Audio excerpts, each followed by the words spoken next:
Hello, Detroit. It's great to be back. Before I begin, I just want to mention 3 pieces of good news today. First, through the leading rating agencies on Wall Street, confirmed today, not a liberal think tank, 2 Wall Street outfits, that the economic proposals we put forward for the nation, the infrastructure law we just signed, and the Build Back Better plan are being considered this week in Congress will not add to inflationary pressures in the economy. And here's what one of the agencies said, and I quote, "The bills do not add inflation pressures." Let me repeat that, do not add inflation pressures. Reason? Because the policies I proposed, quote, help lift long-term economic growth via stronger productivity, labor force growth, as well as taking the edge off inflation. A second point I want to make. We've learned today that job growth in the nation has been even stronger than previously reported. Every month since I've been president, the Bureau of Labor Statistics reports the estimated number of jobs created or lost in the country of that month. Then they go back and they look at more information and check their estimates against what actually happened and give us an updated final number. What we found out today is when they look back at the last 4 months, we actually created 710,000 more jobs in the country than previously reported, on top of the 5.6 million we already had created and been counted that we knew about. So it's good news that Americans are working and wages are up as well. Thirdly, with holidays coming, by the way, all sit down, man, if you have a seat. I'm not used to being president. Everybody's standing. I'm sorry. But Walmart and Target have made public today what they told me about a week ago, that they're stocked up for the holiday season. Their inventories are up, and they'll have all the toys, food, and other items that shoppers are looking for in the holiday season. That's going to happen. So, now let me begin. God, it's good to be back in Detroit.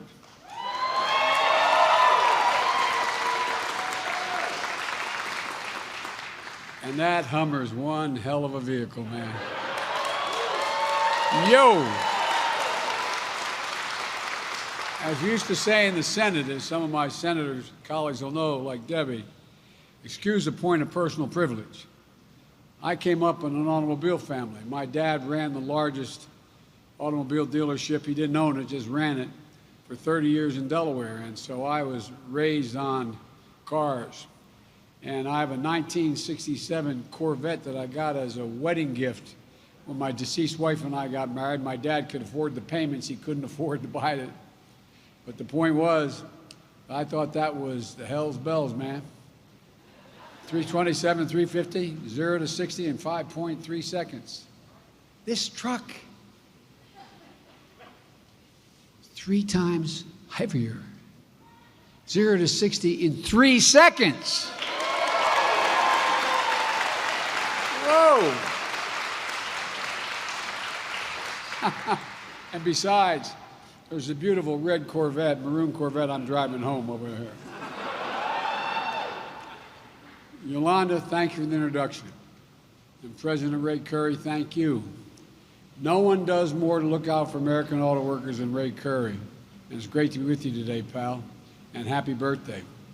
And I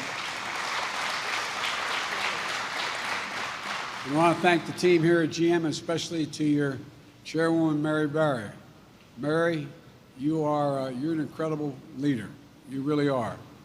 Thank you for hosting us at the very same facility where you once served as a plant manager.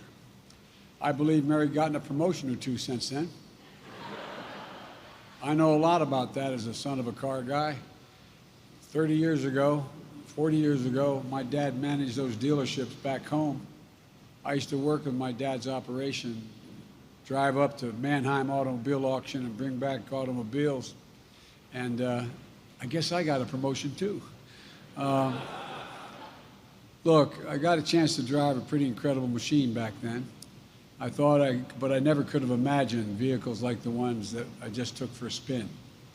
The first ever all-electric Hummer, which I first got to check out back in August when GM brought one to the White House lawn, in the South Lawn, along with the electric Ford 150 and the electric Jeep Wagoneer. Masterpieces of modern manufacturing, built by union workers, and proof that America has what it takes to win the competition of the 21st century. And I want to thank Lieutenant Governor Carlin Gilchrist, who's become a friend, as well as I want to thank Representative, where's Representative Tlaib? I want to thank her for the passport into the city, into your district. Thank you. I appreciate it very much. I want to thank my Secretary of Labor, Marty Walsh, for joining me here today as well. And let me tell you, the infrastructure law I signed on Monday would not be possible without the Michigan congressional delegation. That's not hyperbole. Debbie Stabenow, once again, Debbie delivered for Michigan auto workers. She was the driving force to make sure this law included a national network of electric vehicle charging stations.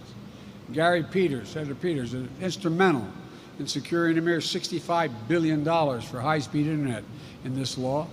So families in rural Michigan will finally have broadband infrastructure they need to get connected and expand the possibilities for them and their children.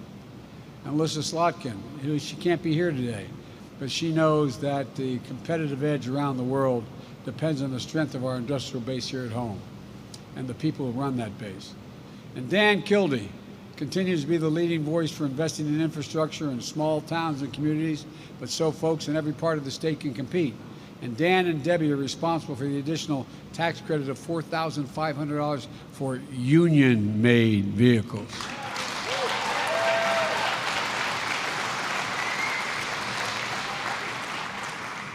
And Hallie Stevens, she ran for office to fix Michigan's roads and bridges. Well, you're delivering, kid. You are delivering. And Andy Levin, a former union organizer, Andy fought like hell to make sure that this law allowed us to start replacing lead pipes in Michigan and all across America. And Brenda Lawrence was a key fighter in clean drinking water as well.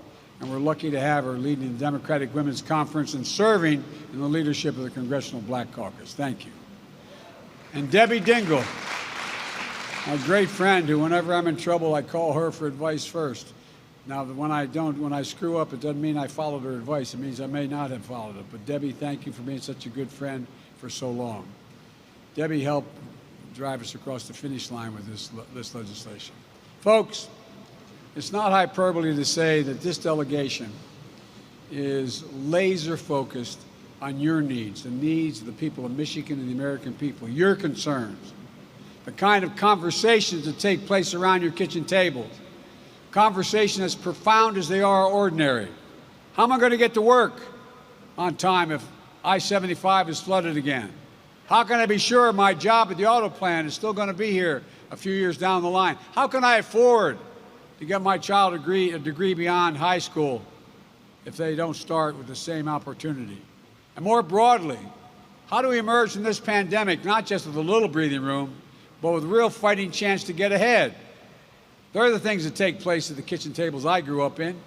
For most of the 21st century, we led the world by a significant margin because we invested in our people. We invested in ourselves.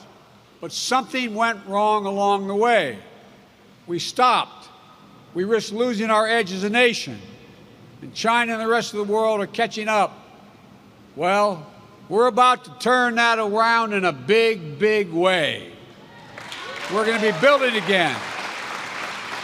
We're going to be moving again. And folks, when you see these projects starting in your hometowns, I want you to feel the way I feel, pride in what we can do when we're together as the United States of America. And it starts here in Detroit. In the auto industry, Detroit's leading the world in electric vehicles. You know how critical it is?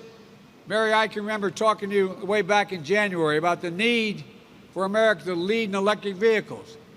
And I can remember your dramatic announcement that by 2035, GM would be 100% electric. You changed the whole story, Mary, wherever you are. There you are. You did, Mary. You electrified the entire automobile industry. I'm serious. You led, and it matters.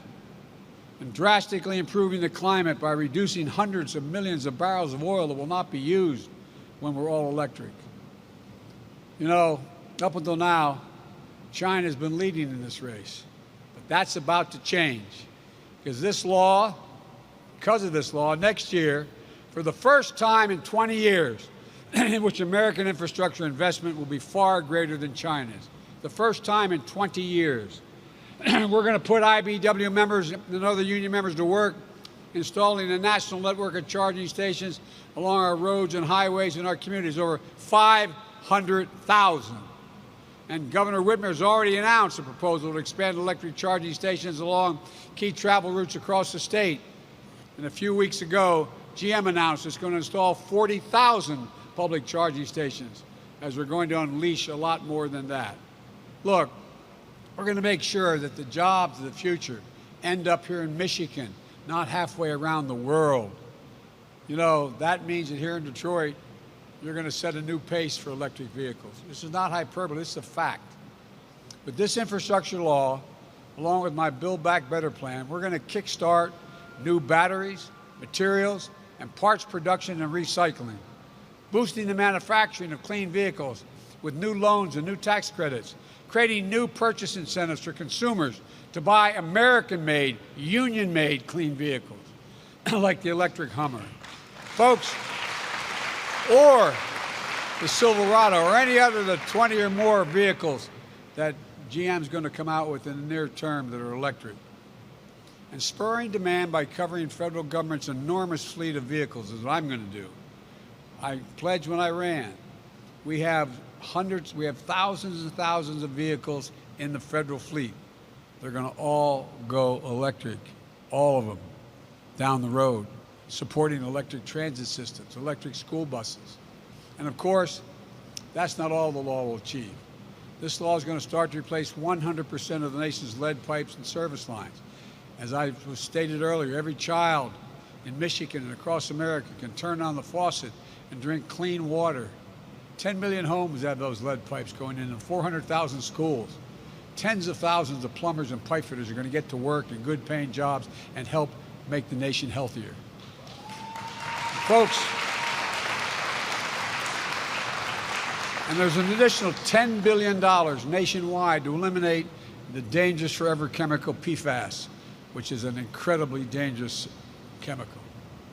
Look, this law is going to make high-speed internet affordable and available everywhere in America. Create jobs laying down that broadband line. Today, 14% of Michigan households don't have an internet subscription. Nearly 400,000 people in the state. A lot of places, there's no broadband infrastructure at all. This law is going to make high-speed internet affordable, available everywhere in Michigan. Urban, suburban, rural, going to create jobs laying down broadband lines. And in the 21st century in America, no parent should have to do what a lot of you did and they did in my state and all over America, should ever have to sit in a parking lot of a fast food restaurant again, just so their child can use the internet coming from that fast food restaurant. This is the United States of America, for God's sake. This law makes the most significant investment in roads and bridges in 70 years, fixing so many of those 1,200 bridges, 7,300 miles of roads here in Michigan that are in poor condition. So when a family drives the car you built right here, they'll be a whole lot safer, and they'll get there a hell of a lot faster. The law includes the most significant investment in passenger rail in the past 50 years. And again, in public transit, ever. I remember Mayor Duggan, who's not here, he's on a honeymoon. He's a good guy, I love Duggan. He helped pull this city out of a real tough spot. And he used to talk about, I found out, I didn't know it beforehand, that we didn't have, most of the jobs are outside the city. Significant 60% of the people who had those jobs outside the city didn't have vehicles to get out, didn't have cars to get outside the city. So we provided buses, transit, and guess what? Things began to change. Well, now we're going to change that again. Here in Michigan, that means replacing nearly 1/5 of the transit vehicles that are past their useful life. It means jobs for folks making the upgrades, good paying union jobs, jobs you can raise a family on, jobs you can't outsource. Folks, this law will modernize our airports, freight rail, our ports along the Great Lakes, making it easy for companies to get goods to market, reducing supply chain bottlenecks, and lowering costs for families. This law also builds up our resilience against extreme weather events. Here in Michigan, you know the cost of extreme weather. You remember the flooding this summer that shut down parts of I-75 and I-95, the power outages and tornado warnings. They were costing this state billions of dollars. Nationally, last year, listen to this, nationally last year, the extreme weather cost the United States of America $99 billion. $99 billion, from hurricanes in Louisiana to 20 inches of rain in the Northeast to fires in the West that literally consume more land than the entire state of New Jersey from Cape May to New York. That's how much is burned to the ground. This law builds back our bridges, our water systems, our power lines, our electric grid better and stronger. So few Americans will be flooded out of their homes or lose power for days and weeks at a time when a storm hits. This bill also rewards companies for paying a decent wage, for buying Americans, sourcing their products right here in America, not abroad. This will help the United States export clean energy technology, including electric vehicles made here in Michigan, to the entire world. There's so much more in this law, but most of all, this law does something truly historic. This law is going to help rebuild the backbone of this nation. When I ran for office, I said there were three reasons I wanted. One, to restore the soul of this country, decency. Two, to restore the backbone of this country, working class and middle class folks. They were the ones that built America. And three, to unite the country. To rebuild the economy from the bottom up and the middle out is the way I look at the world. The blue collar, this is a blue collar blueprint to rebuild America and leaves no one behind. The same goes for my Build Back Better plan. It's for our people. If you're paying, for example, $14,000 or $15,000 a year for child care so you can work, a lot of families in America are doing that. My Build Back Better plan is going to make it a gigantic difference in your life because child care costs will be limited to 7% of your income. 7%. Look, my Build Back Better plan is going to provide access to better education.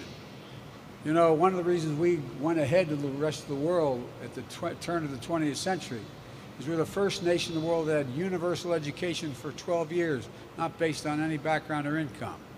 That pushed us ahead, but the rest of the world's caught up, and in many cases past us. If we were sitting down for the first time today and saying we want a universal education in America, would anybody say we'd only make it 12 years to compete in the 21st century? I don't think so. So what we're doing, we're going to make sure that every 3- and 4-year-old in America has access to quality preschool. School, school, school. And by the way,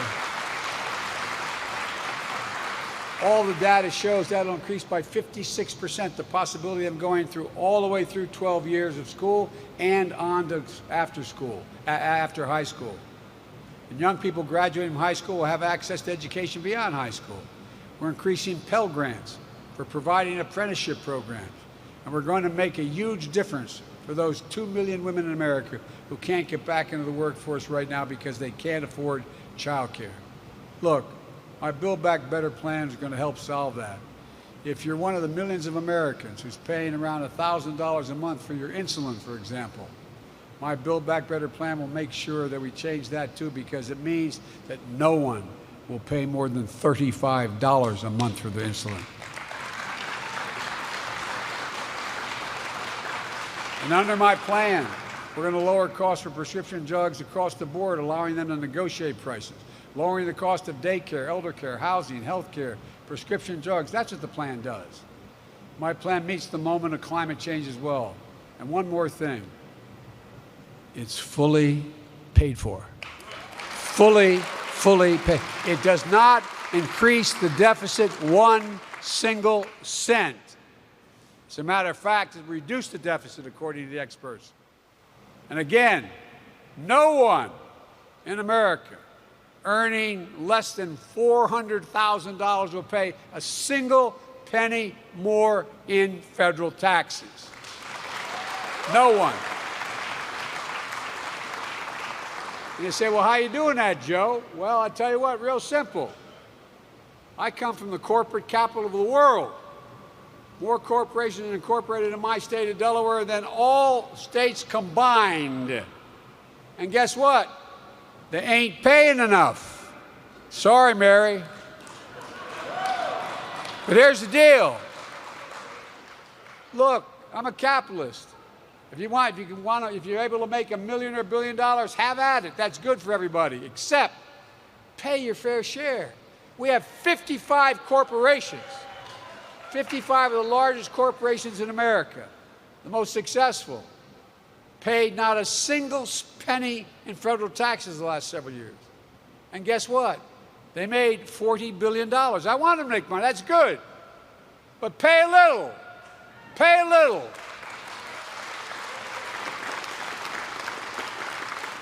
And that's how we pay for it, for real.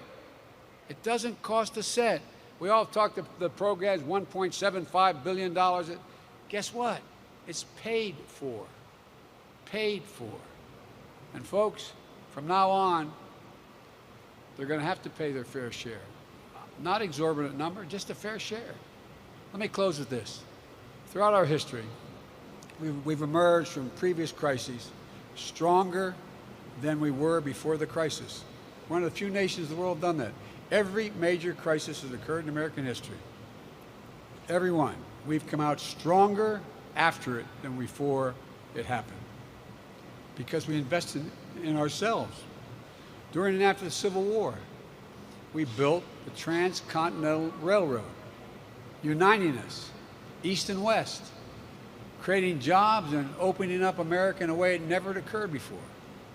During the Cold War, we built the interstate highway system, transforming how Americans live their lives, allowing us to spread out across the nation. And now, as we work to put the COVID-19 pandemic behind us, we will build an economy of the 21st century. It matters. On Monday, I held a virtual meeting for 3.5 hours almost with President Xi Jinping of China. Years ago, when I was vice president, I was in China with him. We were near the Tibetan plateau, and we had over 25 hours of private meetings, me and an interpreter and he an interpreter. We got to know one another. Well, guess what? He turned to me one day, this is God's truth, my word is abiding, and said, can you define America for me? And I said, absolutely, in one word, possibilities. Possibilities. We're the only nation in the world that believes everything was in our ambit. There's nothing impossible once we set our mind to it. It's never been a good bet, as more world leaders had to hear me say, it's never been a good bet to bet against America. Never. There's no limit to what the American people can do. No limit to what our nation can do. Because, folks, and this is just not a political speech. I believe this is a fact of history. No limit.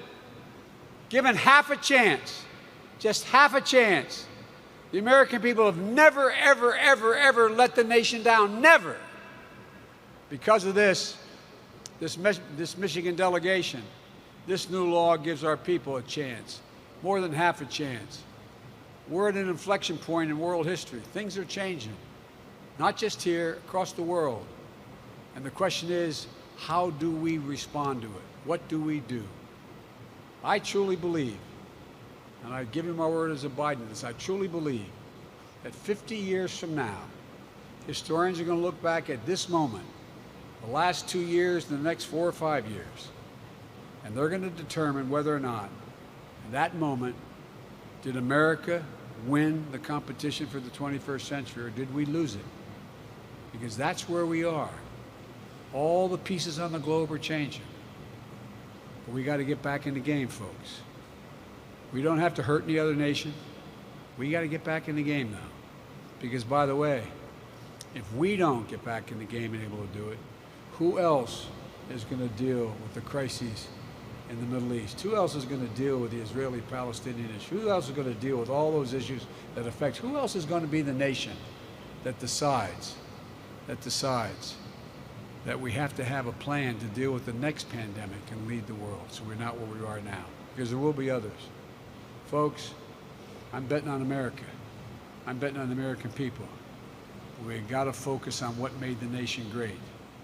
I have no problem with people on the Wall Street, bankers and others, fine. But they didn't build America. The middle class built America. And unions built the middle class. God bless you all, and may God protect our troops.